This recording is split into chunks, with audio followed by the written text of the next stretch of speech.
Yes.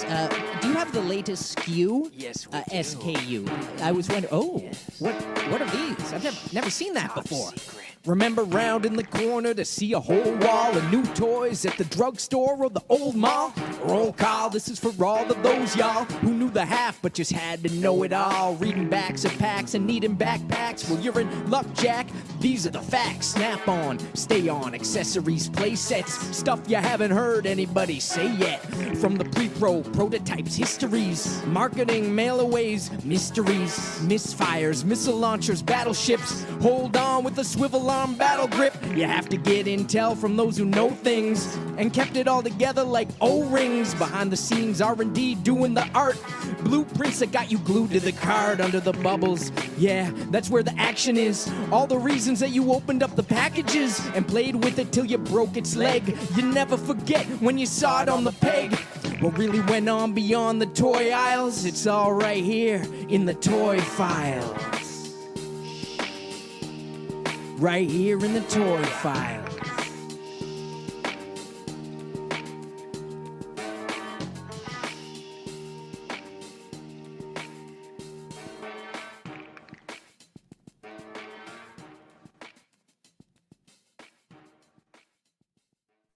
Hello, and welcome to the next episode of The Toy Files. I'm your host, Dan Klingensmith. With me today is my co-host, Kirk Vizigian, and we have a special guest, former senior designer from Hasbro, Kurt Groen. Kurt, welcome. How you doing? So today, we primarily like to just kind of talk to you about your past, as far as getting into design, your time at Hasbro, and anything else that you would like to share, in the sense of the toy industry, and just really learn about you. So my first question is, how early on in life did you know you wanted to be in design, and what did you study in college? Well, design did not come to me actually until I really joined Hasbro. I grew up in a household of metallurgists, engineers. There was no real creative thinkers in my neighborhood. I didn't have any real strong influence. There was nobody who was pushing me into design. And, I grew up in Chicago, moved to New Jersey. There, my dad met a person whose job it was to rate colleges across the country. And, I wasn't the greatest high school student, made it through, went to get a business degree at the community college in our local area, and did okay, nothing great. I mean, I was hovering at a 3.0, which my old man said isn't good enough. So he gave me a choice: go to cooking school or go to art school. So it was either the CIA or the Kubert school, which he had heard about. Applied to Kubert, got in, and going there, it's a whole different world. The best part is I learned discipline. I learned how to, if somebody tells you to do something, you do it. Egos are always in the way, but that did help a lot. So that's where I started getting into it. So once I was there, that taught me a little bit about design, but it was more comic books, illustration, and graphics. It wasn't getting into the 3D at all. So I never had that as part of my past. So what type of portfolio did you have to put together for the Kubert School? It was just the art I had been doing over the years. You take high school classes. I took a couple college courses in art, but there overall are just mild mannered compared to the intensity of going to an art school. Kubert's 10 classes a week, 2.5 hours each class, and sleep is a highly overrated commodity. So it taught you a lot. And it was nice. It was I look back on it semi-fondly. I do mean semi, but it was a good school. Do you remember any professors, anybody that really influenced you at all, or oh yeah, an impact? Kevich, Greg Hildebrandt, Joe Kubert himself.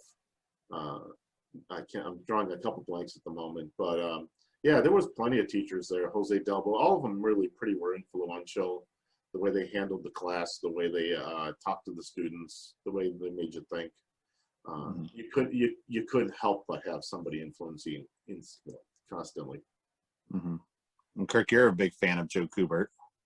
Yeah, I grew up, reading Joe Kubert and looking at Joe Kubert's art since the time I was about 8 or 9 years old.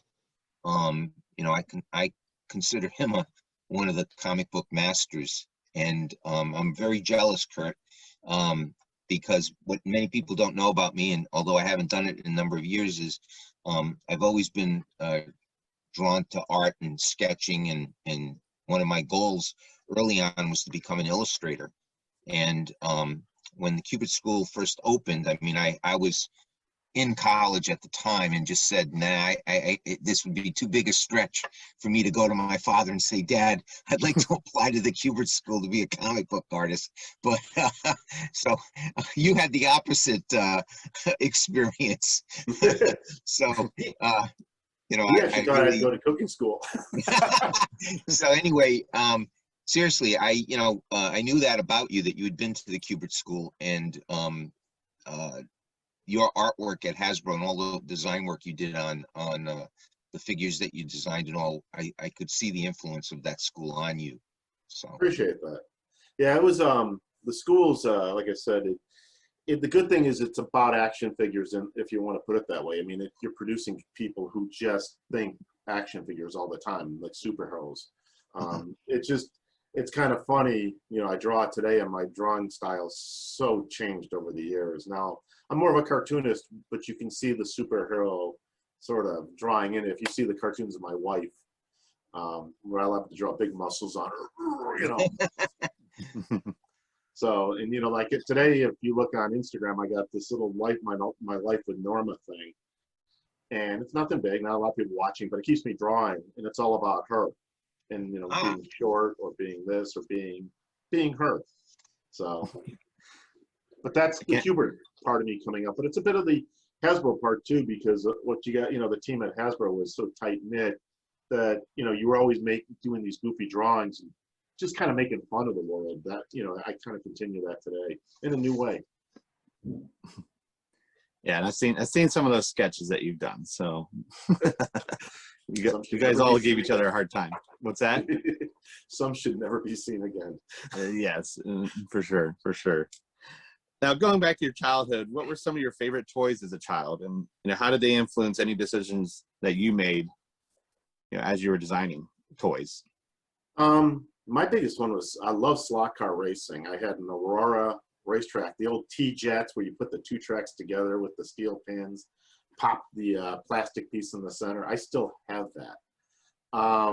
Legos were huge. I mean, you could just spend bazillion hours doing it, you know. And my mother being from Denmark, we got Legos sent from the homeland all the time.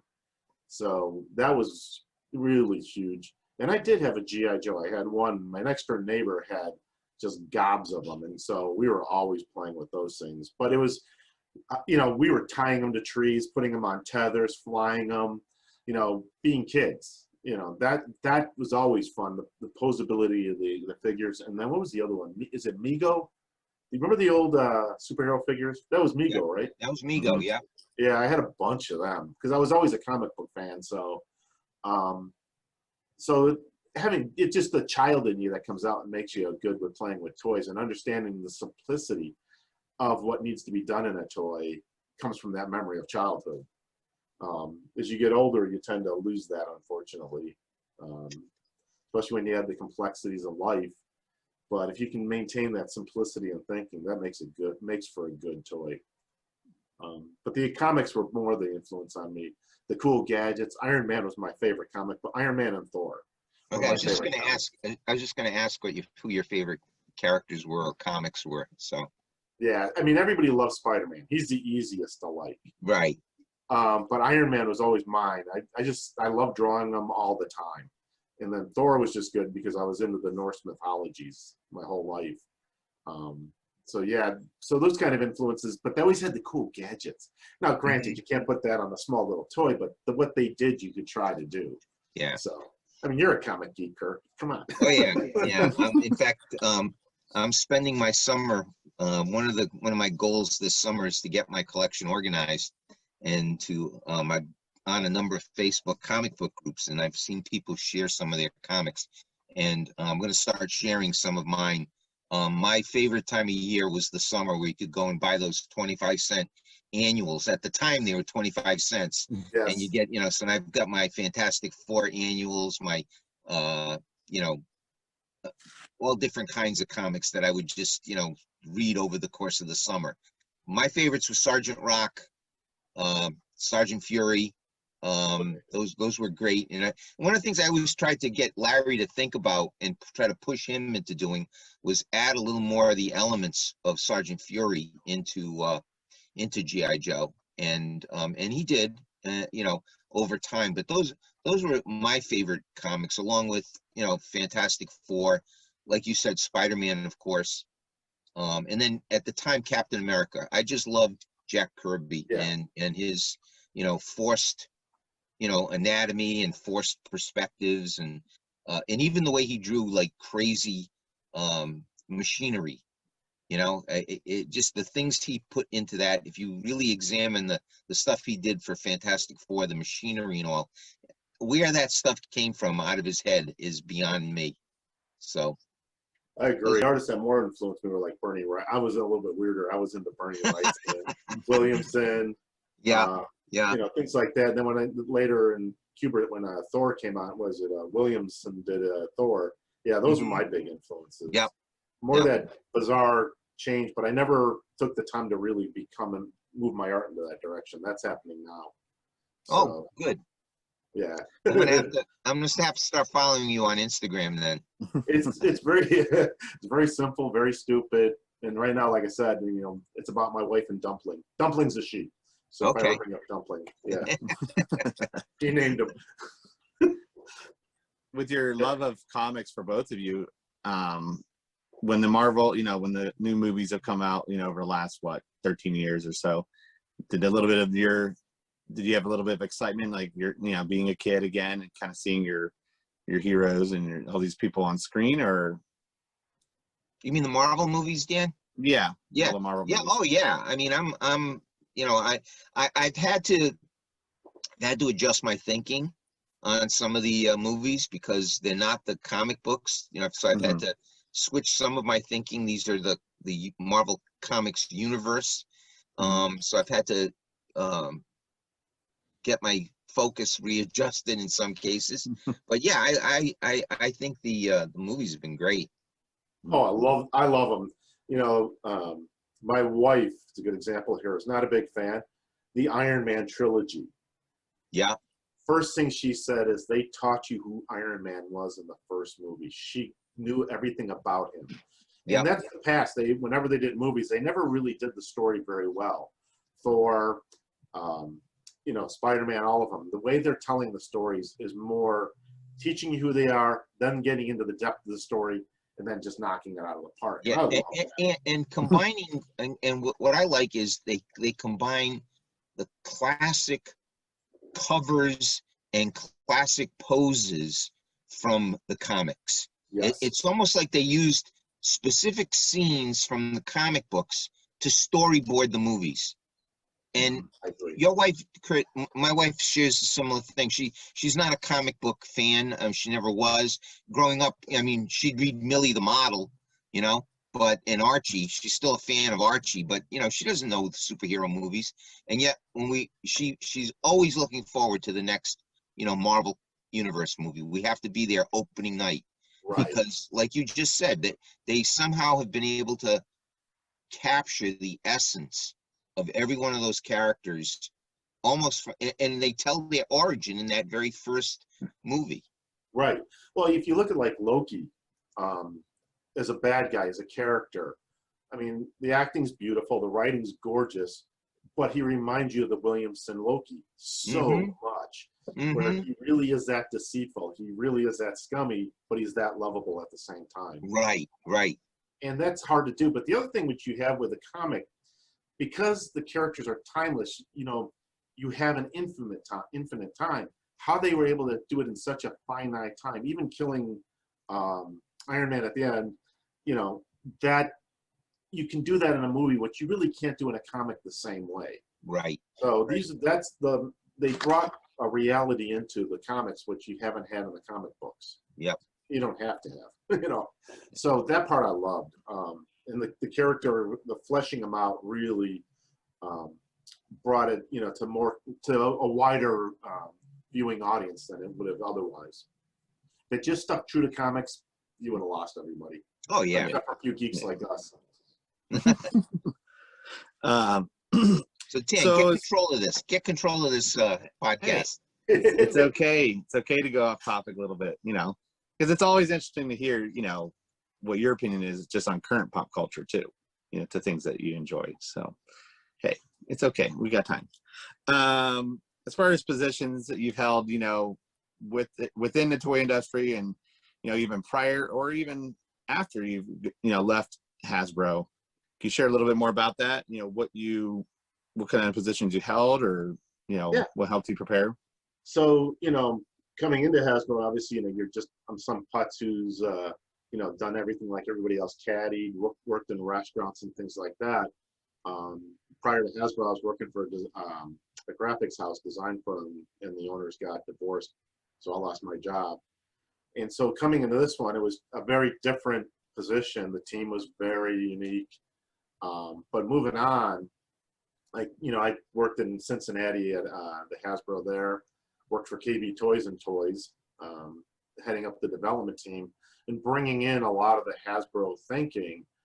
At the same time, you're given a little more freedom to just kind of flesh things out. But all that actually has helped me in the positions I'm in now, which is, I have my own company. We're designing sporting goods, but we're also designing electronics. And now I'm getting into, like I was telling Kirk earlier, water fitness. And so I've got an item that hopefully is going to launch in the next couple of months. The process you go through in the thinking, is all the same from place to place, but I can see my Hasbro days in me more than when I deal with other people who never had that same kind of discipline or never worked in the toy industry. Mm-hmm. Everything's a toy to me, no matter what I'm doing. I always word it carefully, but I went from children's toys to toys that are used for the world. Mm-hmm. I would say adult toys, but yeah. Good choice there. No, but it does prepare you. The toy industry, the one thing is because you're taught to think so wide and furiously. I mean, Kirk and Vinny and the marketing guys, you guys had a tough time with us idiots. And it's funny, I appreciate it more as I get older.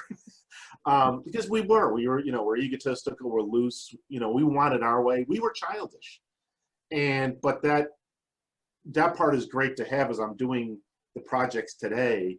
And whether I was at Dick's Sporting Goods, whether I was with TPI or my own company, helps me, stay a little bit loose in the thinking. And okay, hey, I'm not doing this right. Let's do it this way. Why am I doing it? And you didn't do that as much when you're just designing a toy at that time. So what you bring from it, how it expands, your positions expand from what you started, makes a difference in how you look at things. Mm-hmm. That brings up a good question, Kurt. Dan put together a series of questions that I think are terrific. And you just you kind of introduced or segued into a question that was going to be one of mine. Everyone thinks that the toy business is fun and games. And, like, oh, you go to work. I used to get it all the time from people, friends of mine. Oh, you go to work and you play. No, it was a business. It wasn't fun and games. We were making fun and games, but it was a business. So talk a little bit, if you can think about it, talk about some of the pressure of working at a place like Hasbro or just the toy business in general. Well, that's a great sentence there, the pressure.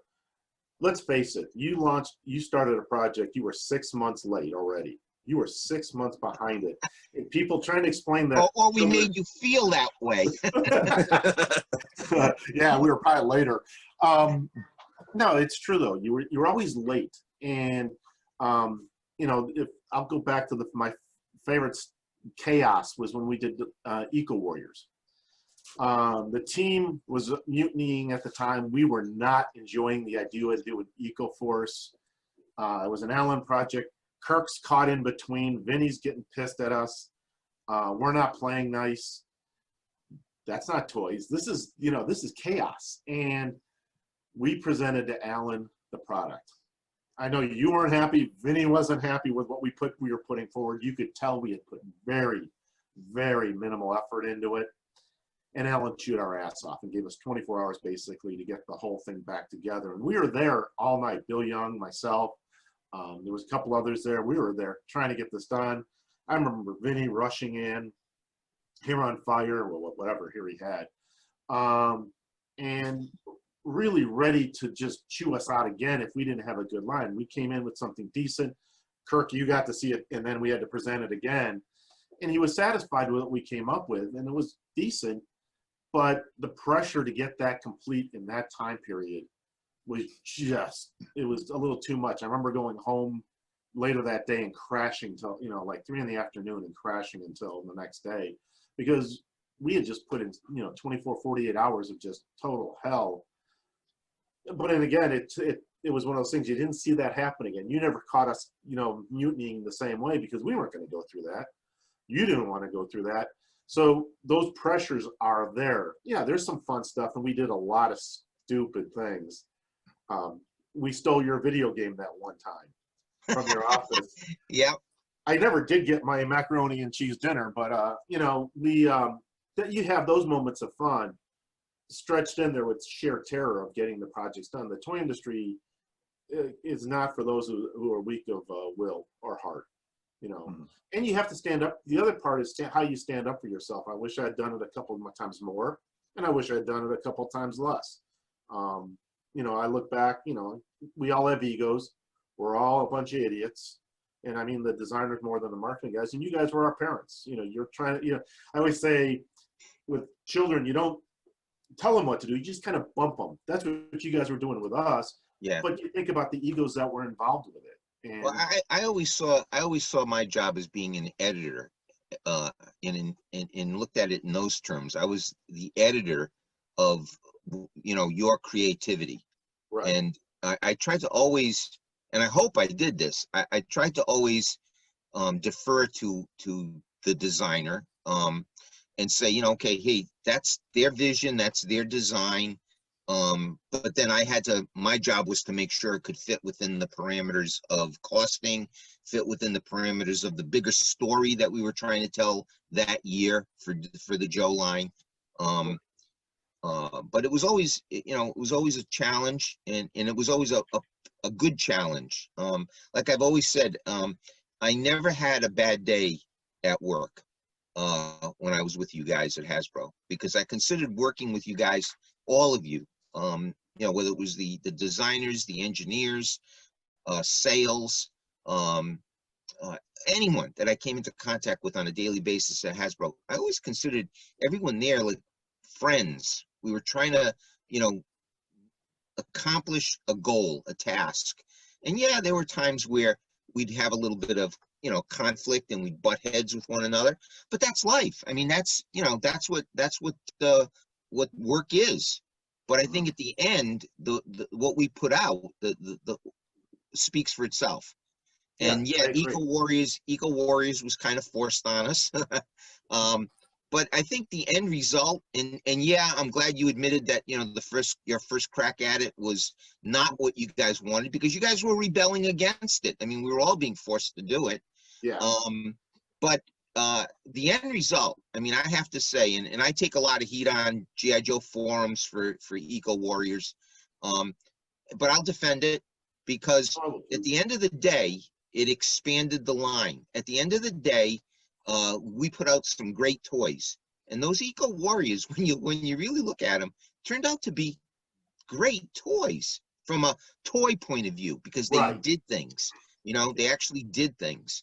And so I'll defend everything, and I'll defend every design that you guys came up with. Come close, but no. But going back to the Eco Warriors, so the pressure to get it done, you're right, it was immense. I'm actually pretty happy with the line.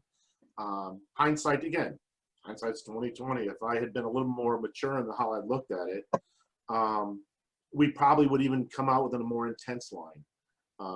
And you probably it would have been better if you had to reel us in more. That's you know, I think it was Kunitz one time said, you know, Vinny and you know, and you and Bob and all that, Craig, your jobs were like to reel us in. We'd go swimming, then no, you went a little too far. And you know, the other big fight, and it's funny, you talk about pressure, costing. That was always a big fight because we're trying to put so much into it. You're trying to put 10 pounds of crud into a bag that only fits half a pound. That's something that also was a big thing. And if you didn't play within the realms of the costing, you could end up delaying the product.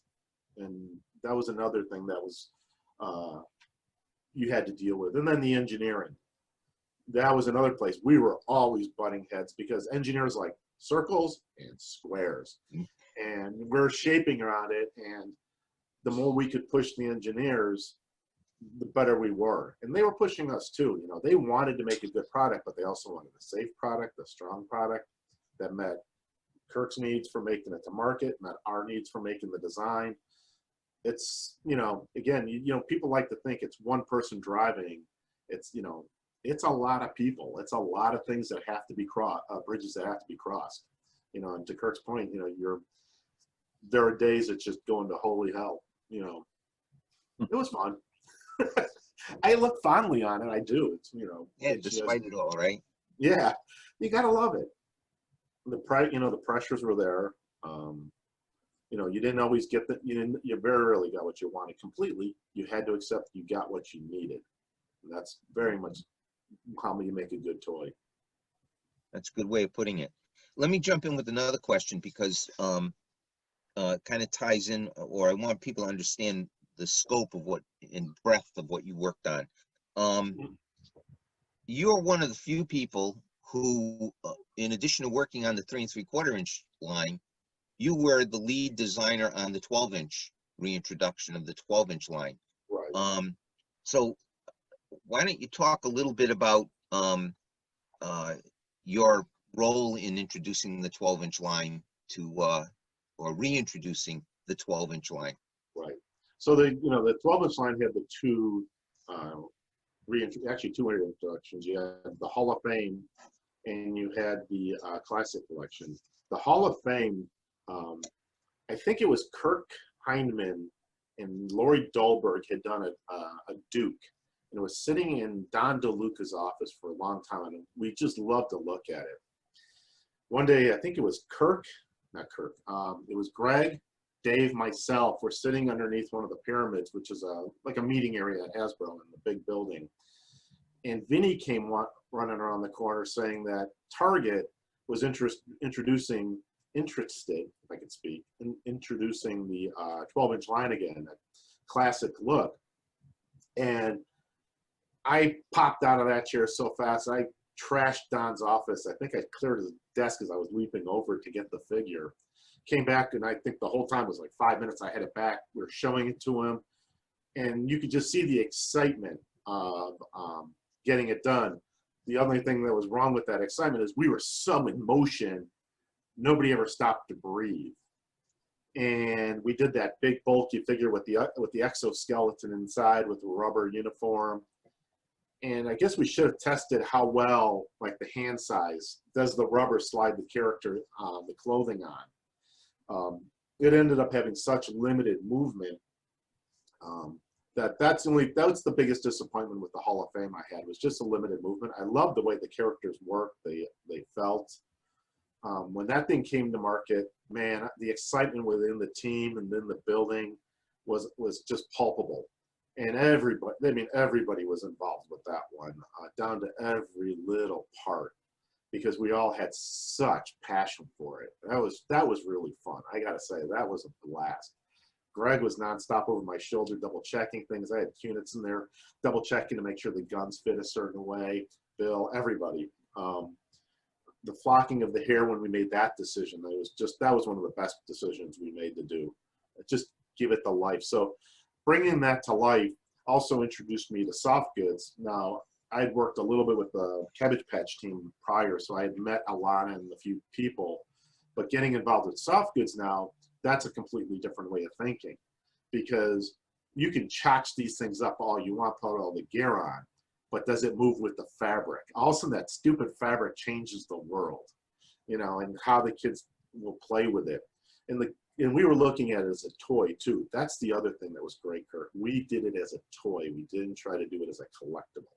Right. So you know, Well, it had I play. remember when Vinny first came to me with that idea, and I said, I love it, but, and I saw the original, you know, scope of the idea. I said, I love it, but this was in the era where we were trying to, in my marketing terms, toyize the line. And I Right. said, we have to give this thing a toy feature. It can't simply be a 12-inch figure dressed in clothing. So that's why we added that electronic machine gun. Because we were forced, in order for timing, if I'm not mistaken, we were forced to use a body that came from another toy line, the Gem's boyfriend Rio, from the Gem and the Holograms line. So we really didn't have time to get it to hit Target's ship date or on sale date. We had to scrounge through whatever we had. So I don't know if many people even realize that we used, you know, a Rio doll from the Gem fashion doll line. But we added the electronic gun Right. because we needed a toy feature. And the proof is in the pudding. If I'm not mistaken, that weekend, that Target put that 12-inch figure on the cover of their Sunday insert.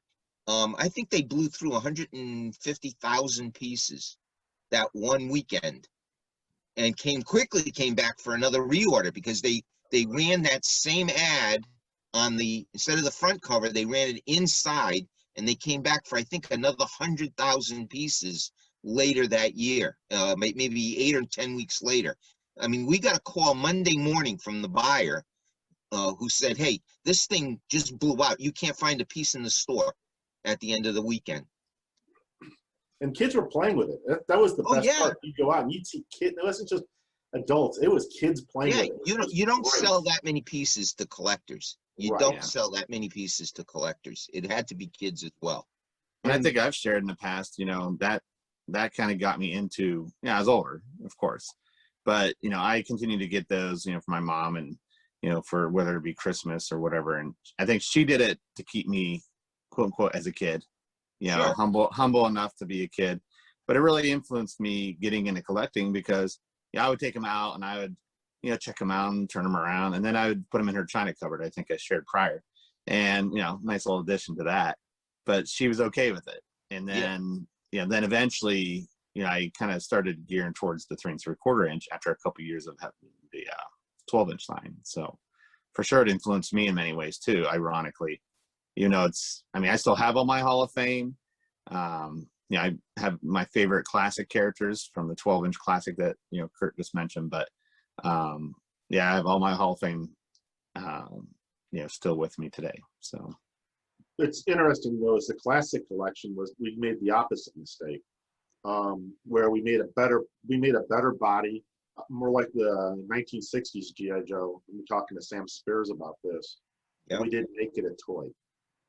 I was fighting the entire time to make it a toy, and you know, I was getting myself in trouble because I wanted it in the box like Barbie. I wanted it to be, let's sell the figure and then sell the accessories. Because I remember that's something we had talked about, Kirk, a lot. Yep. What's going to be the most important thing? But then we decided it was going to be the character that's play, and let's see how we can get the accessory line going. We, you know, again, hiccups and all that. But in this case, they had it right. But then they said, let's go after the collectors, and that's just not going to be your market. It's small. Where if we had gone with what the original plan of a box and then all the accessories, do a few extra large, you know, deluxe figures, it would have done much better. And that's the mistake. Part of it is, how do you put it, hubris, I guess. They didn't want to be Kenner. Or Kenner did, the guys at Cincinnati didn't want to be the guys in Rhode Island, not understanding the guys in the Rhode Island had a reason for what they were doing. And Yeah. That's, again, when you were asking earlier about, you know, positions in the future, those are the type of things I tried to take with me. You know, don't be afraid to readjust what you're doing, rethink, relook at. And this is one they should have done. Yeah, it's too bad. I think that people forgot one of the reasons collectors like toys is they're toys.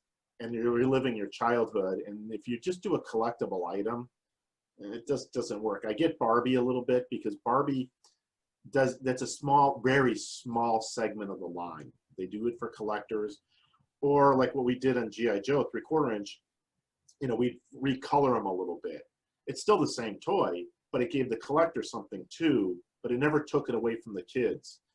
And those are the type of things that it was never taken into account for the classic collection. I love the figures. I've got a bunch behind me, but it was too bad. It would have been a much better line if it just been a toy line. Now for Hall of Fame, I know you guys had the the big Jeep, and then you had the motorcycle. Were there any other vehicles planned for that line that you guys remember or thought about? Some ideas. I know we were looking at that kite. Remember the kite they did in the 60s with the G.I. Joe? We were looking to try to do that. And that just never worked. I don't know what else they had planned. You might know, Kurt. That was towards the end of my rule. I'm sure, had we continued it, there would have been other vehicles. I'm still a big proponent of vehicles, even today. I think one of the big mistakes and one of the things that makes G.I. Joe so special is the fact that there's a story to tell, and you don't just tell that story with figures. You should be telling it with vehicles and play sets, and that's what's missing in the retro 3 3/4 inch lines, where they get limited vehicles, and I think it's missing right now in the new 6-inch line.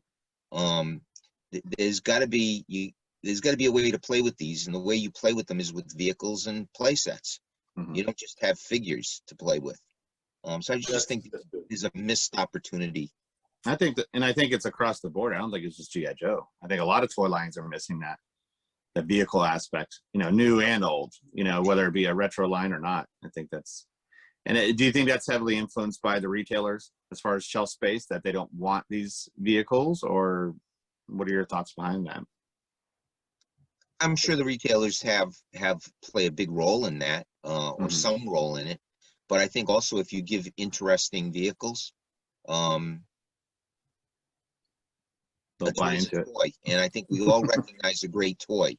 I think the problem is, and I've been saying this at conventions for years and years and years now, I do not need another Hiss. I do not need another Sky Striker. Okay? They're great toys. Buy them on the secondary market. Give me something new. Right.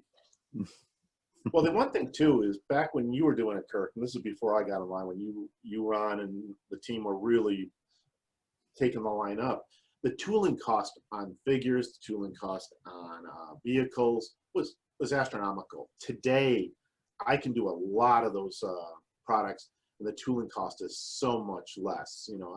I'm dropping something now. I think we're paying $34,000 for the tool. That sounds like a lot.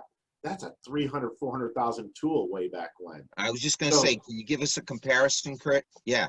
So there you go. And a $300,000 or $400,000 tool back in the day was for a vehicle in the $15 a wholesale range. Yeah. So a $20 retail range. Right. So Kurt, are you saying then, because all the Joe fans are wanting another aircraft carrier, are you saying that you're gonna launch this now because of your influence? I will lay odds that would still probably cost in the $500,000 range. That's not going to be cheap, but they are a lot cheaper today. And so, yes, part of the problem with toys in the toy industry, and I remember having this discussion with somebody in a bar, a marketing person, is he was saying how it's great when you have movies and you know the launch date of a product, and then you can just get the whole line going.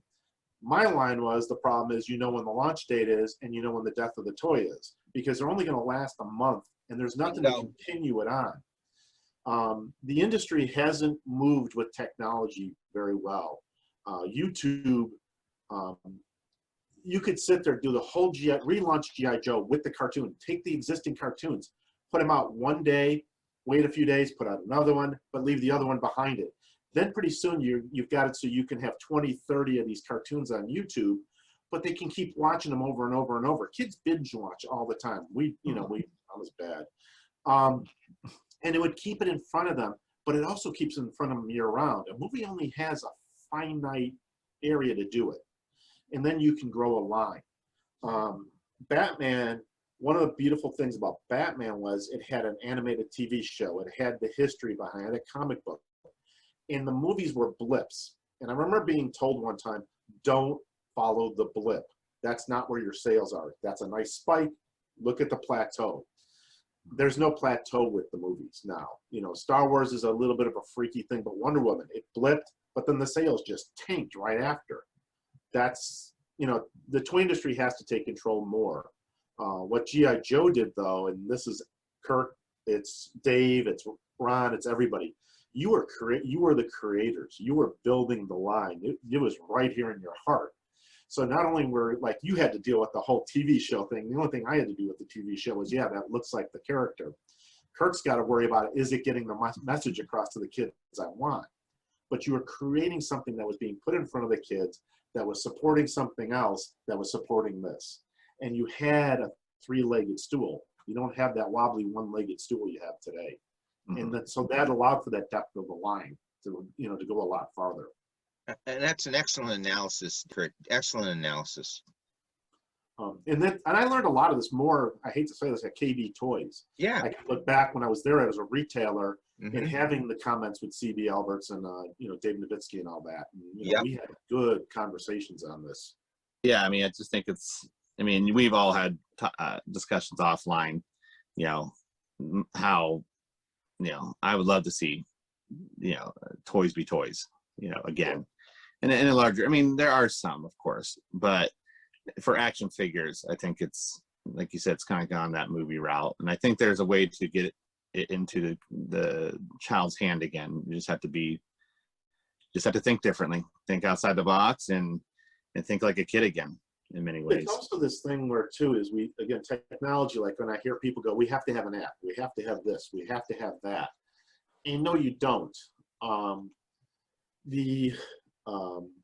I watch the kids in the neighborhood here play with toys. You know, the electronics are great, and that is, again, a segment of what they're doing.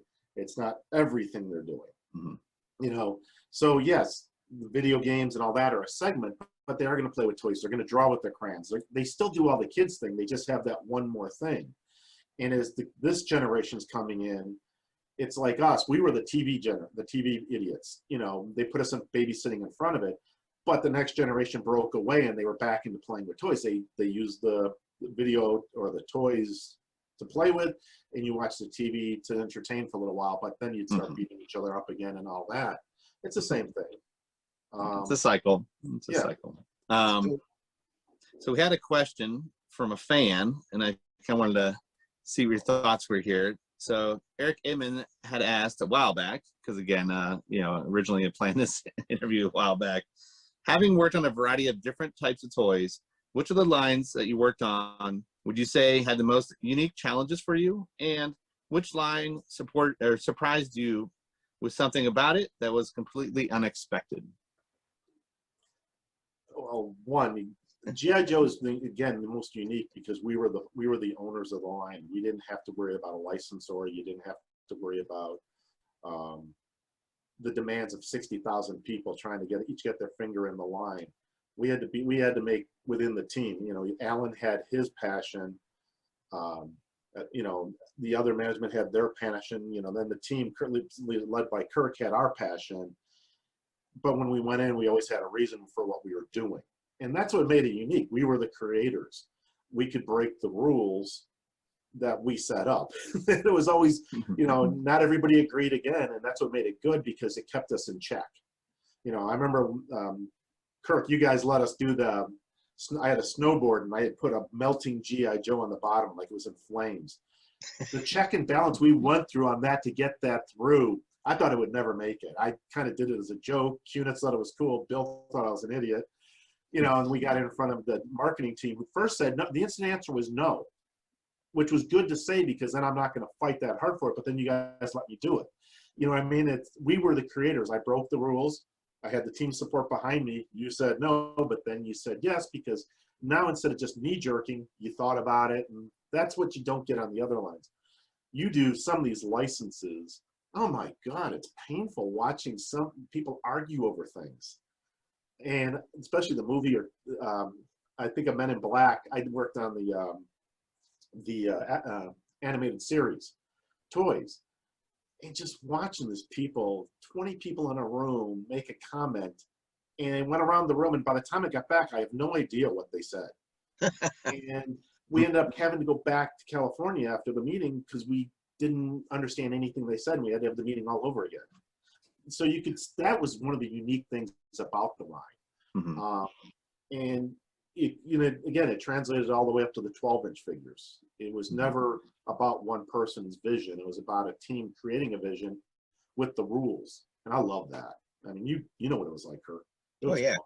fun. And so that's another, that's another, leads us to another question. One of the unique things I always thought about working on the Joe brand and now the boys' toys, I don't want to take away from the boys' department in the R&D, was how important was collaboration in the design process? Oh, that was huge. I always like to tell a story, it was not uncommon for somebody to grab my drawing and draw on top of it. And because it started that way from the beginning through my whole time at Hasbro, I've carried that over. Stop a minute.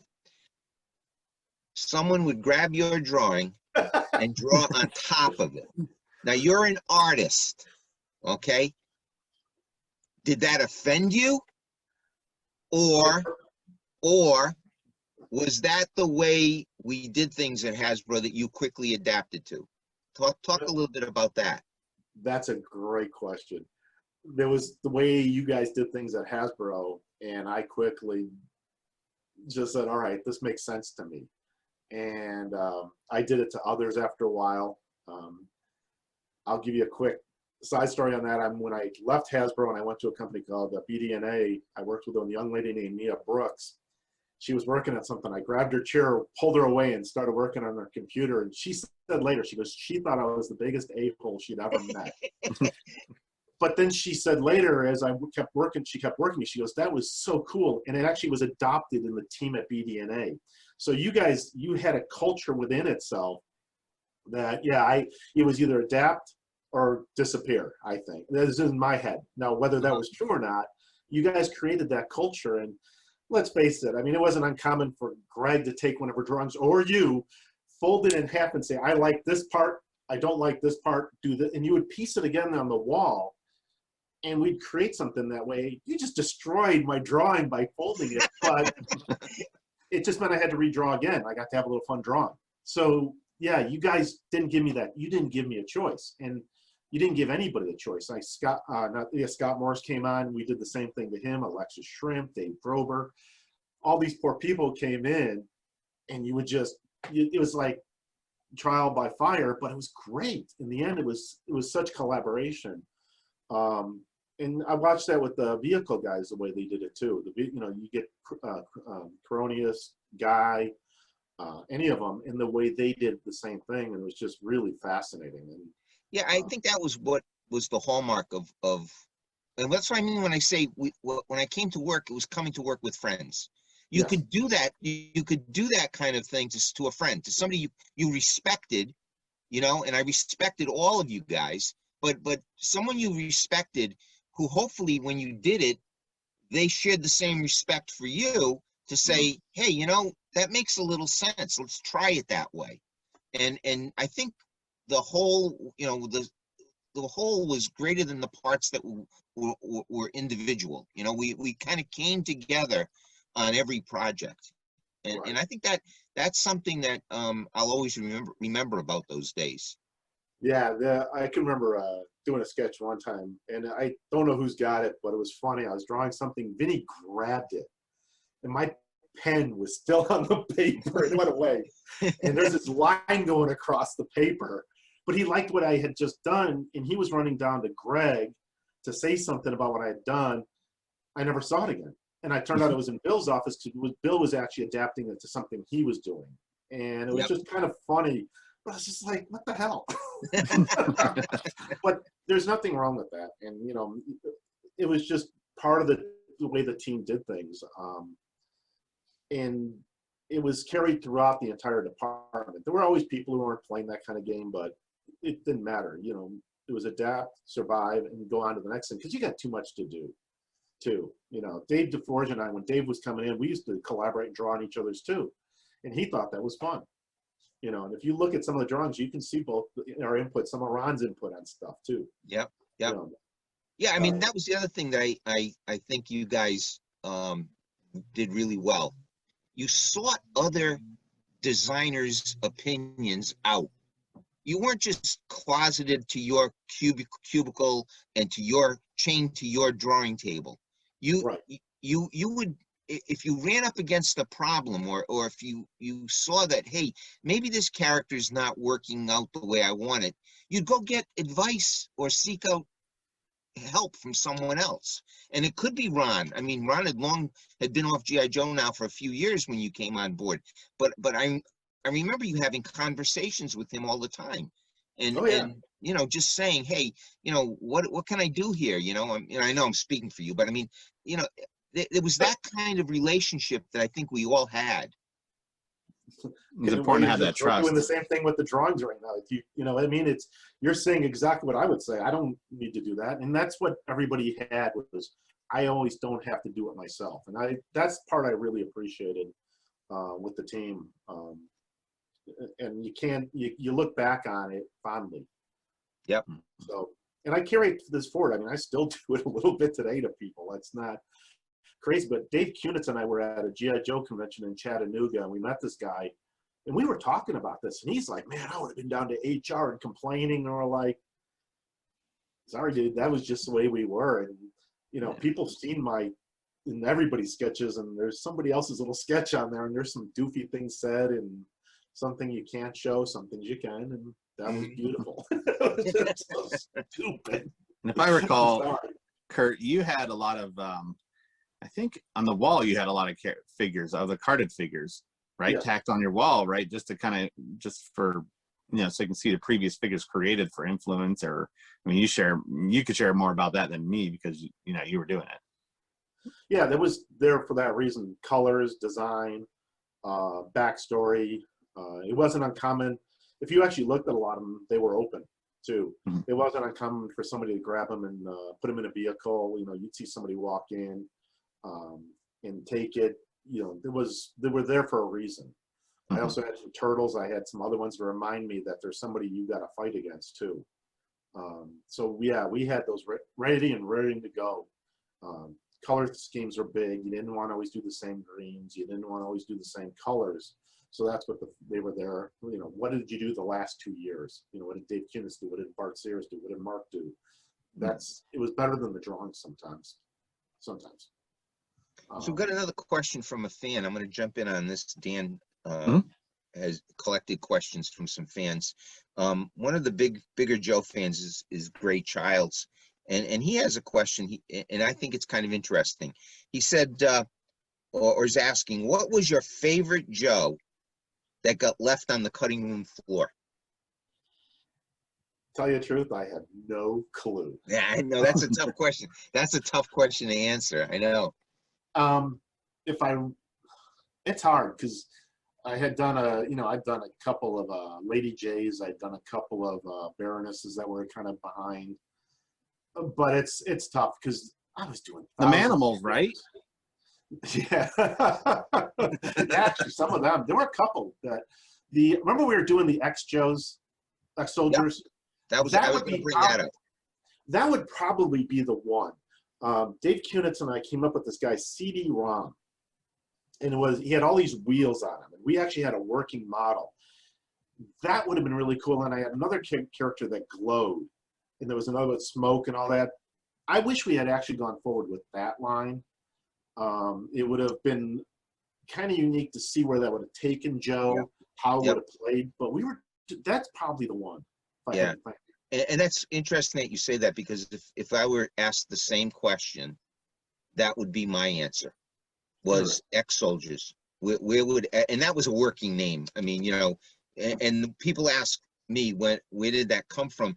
What people don't understand is, you know, at the time that ex-soldiers was created, and it was created in my head, and I know I gave it to you guys to say, hey, let's think of a superhero team of G.I. Joe soldiers. It came up because believe it or not, at the time, Marvel Comics was for sale. That's right. Marvel Comics was in deep, deep problems. And I had put together a proposal that got as far as our senior VP for Hasbro to purchase Marvel. Hmm. And it never went beyond his desk, as far as I know. But John Gilday and I worked on a complete proposal because we'd been meeting with Marvel on Joe and other properties. Right. We had put in a bid. We had put in a bid before it was awarded to Toy Biz for Hasbro to take over all the Marvel action figures. John Gilday and I had put the whole proposal together. I got to meet Stan Lee, my childhood hero. Oh, And all of a sudden, Toy Biz, cut the legs out from under us. And Ex-Soldiers was in response to that. Ex-Soldiers was a way to say, hey, superheroes right now are hot again. Maybe we ought to think about doing a superhero line within G.I. Joe. And it was our attempt to push boundaries. I mean, I had said to everyone on the team, we're never going to let another boys action line come into the marketplace without us at least making our own attempt at keeping them out. And we did. We kept Kenner from doing Star Wars in 1992 or 1993 because we came out with Star Brigade. right. Because they were going to reintroduce Star Wars, the retro Star Wars line. We kept them from doing that for a few years because we came out with our own version of Star Wars. And that was my strategy going forward. We own the boys action business. That should be our attitude anyway. And we shouldn't let anybody in without at least putting up a fight. So that would have been my answer. I'm glad you said Ex-Soldiers as well. Yeah. Well, it's funny about it. Think about it for a second. You said it. You barely even got to finish the whole spiel where you were going with it because we were all like, yeah, we're into it. And Dave and I had all these figures designed. We had everything done in no time. I mean, if you look at the dates on the drawings, it was boom, boom, boom. I just don't remember why it didn't go anywhere. That would have been a lot of fun. That one, that could have been a big line. That could have been really big. I mean, I've seen designs and stuff, but do you remember the premise behind, like, how would you have incorporated those into Joe? Or would it have been kind of like another segment, and would it have been incorporated with current characters? Do you guys recall any of that? Or we would have probably given it over to Larry Hama and said, go. Well, I remember some of the thinking behind it, though, was the way we thought about it when we started it was like they were all Captain America. Okay. They were all genetically changed or altered, or they were on steroids. And like CD-ROM, I always go to him because he's one of my favorites with all the CDs. Computers were big at the time, so you had something to work up there. You had the guy who was going to glow. You had the bad guy, which we were still fleshing out. We had the one with the kind of cool skull, which was based on Skeletor. Mm-hmm. And we were looking at some other ways to do it. My favorite was you created. I wanted a guy who could fly, and so we created Saber Jet or Super Saber, something like that, who looked like an F-86 Saber Jet. He had aluminum skin with rivets. That would have been cool. Yep. There would have been a great line, and it just, again, timing's everything, but it just. You just need the support from management with a TV show and a comic book, and we just weren't getting that at the time. You were fighting, but it was that was a good line. That was fun.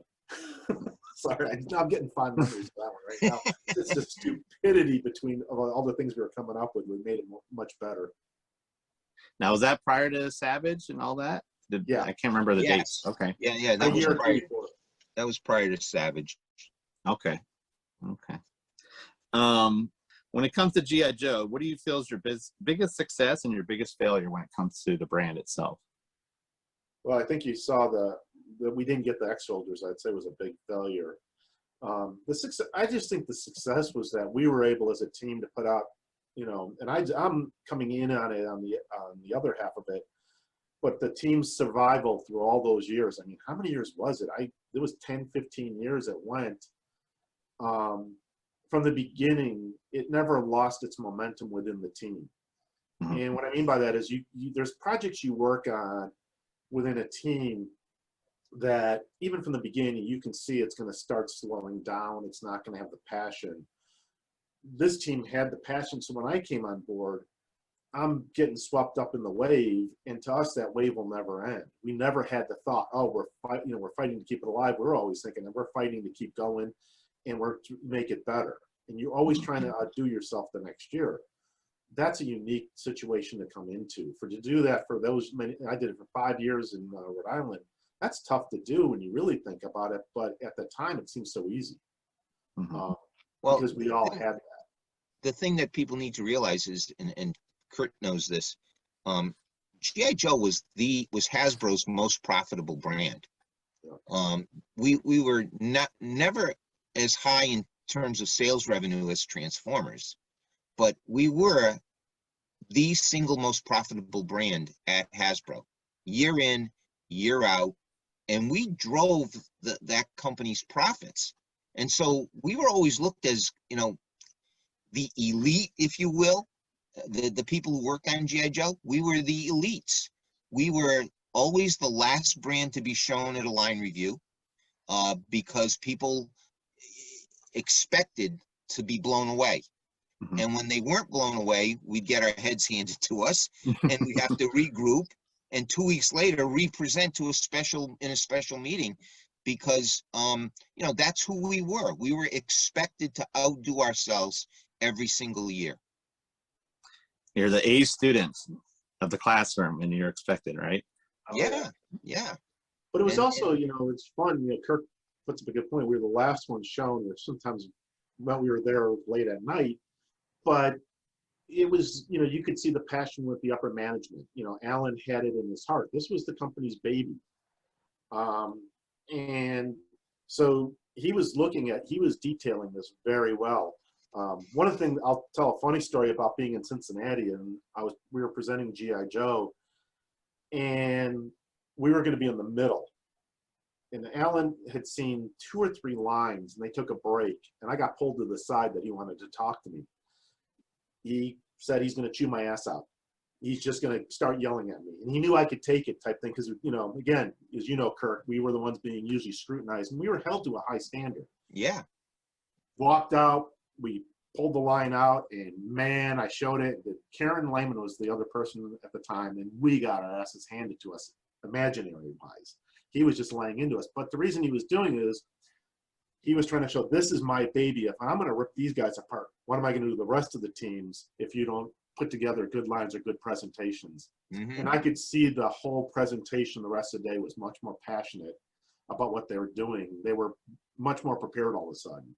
They looked sloppy at the beginning to him. So that's why he chose us to do it to. And, again, it's his baby. It's the line that means the most to him. I don't want to ever have that happen again, but, So one last question for you. Okay. When it comes to, influence, who did you view as a great leader over the span of your career? And, how did they influence you? If you could say a statement about them, what would it be?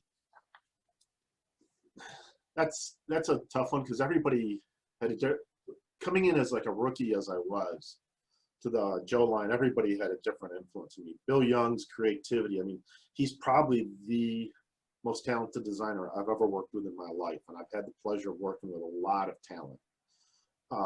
Unique way of thinking. Dave Kunitz was probably more influenced on me in a lot of ways, and he knows by a little bit of a management style of how you look at the process of putting the products together. Don't forget this, don't forget that. Greg, again, had a different influence on me. Vinny, Kirk. There's no one person I'll ever say had a huge influence, but I will say each person has brought something to me. I loved working with Guy Cassidy. Frank Coronius was the biggest BSer in the world, bigger than me. And,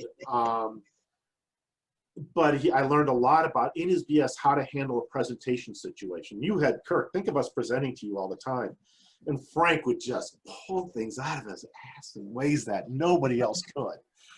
But it was his way of deflecting to get to the next part of what he was going to say in the presentation. It gave him that moment of thought.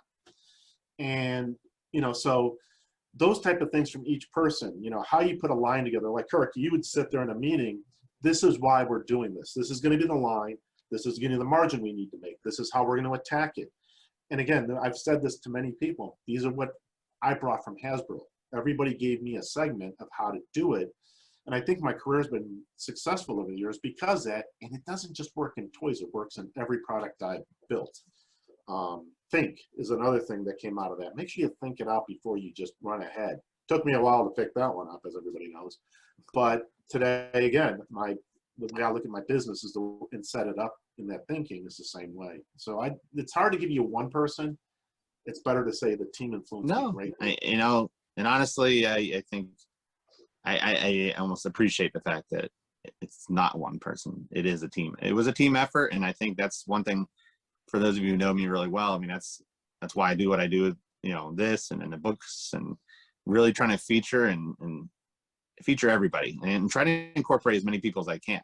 People that maybe you guys didn't even know in other departments that well, but try to incorporate them because it was genuinely a team effort. And learning the process and writing about it, you learn that very quickly, with all the different hands that are in it.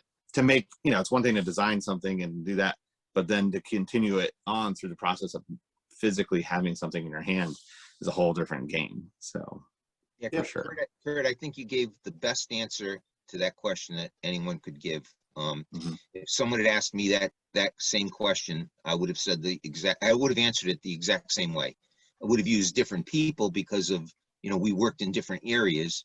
But I might have even incorporated some of the designers, like a Greg Bernstein and some of the things he taught me. But that's, and I think that just reinforces what we were trying to say this whole interview this morning, is that G.I. Joe was, just like G.I. Joe was a team, the people who put G.I. Joe together worked as a team. Right. And we took lessons from all of us. So that was a great answer. For sure. I wish I'd like to say I'm being modest or anything, but that part I'll defend to my death that it was everybody's influence that I see today in my life still there. And that's, I think back about that part, like I said, very fondly. You don't see that in a lot of companies I've worked in, and over the time, there isn't that same camaraderie, the same way everybody's coming into you. So, but you also learn to adjust it. I'll give you an example. Like one of my previous jobs, I learned to take advantage of what was over in Hong Kong.